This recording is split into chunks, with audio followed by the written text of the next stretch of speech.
tortura, fuoco, dolore.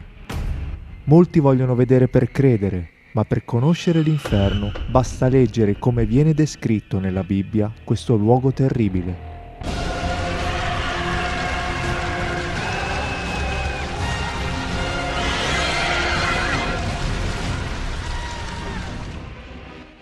Non possiamo immaginare quanto sia crudele e orribile l'inferno, ma Gesù, conoscendo molto bene la realtà dell'inferno, parlò di questo luogo per avvertire l'umanità sul terribile destino affrontato da quelli il cui nome non è scritto nel libro della vita.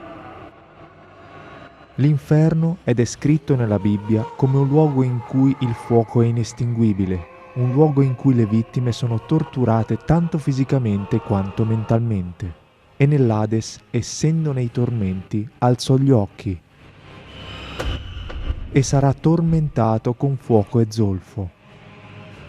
E li getteranno nella fornace ardente, lì sarà il pianto e lo stridor di denti. L'inferno è un luogo in cui non vi è traccia della misericordia e della bontà di Dio, ma vi è solo il calore terribile del fuoco divoratore. È il luogo in cui gli empi piangeranno e strideranno i denti, dato che dovranno sopportare il dolore e la sofferenza più intensi che abbiano mai provato, a causa della fiamma che li consuma e che gli brucia ogni parte del corpo. Tuttavia, il dolore che il corpo prova su questa terra quando si brucia non è minimamente paragonabile a quello che prova l'anima quando brucia in eterno. I condannati saranno tormentati da una sofferenza estrema, ma saranno tormentati anche dai propri ricordi. Si ricorderanno di quando hanno disprezzato gli avvisi sull'inferno.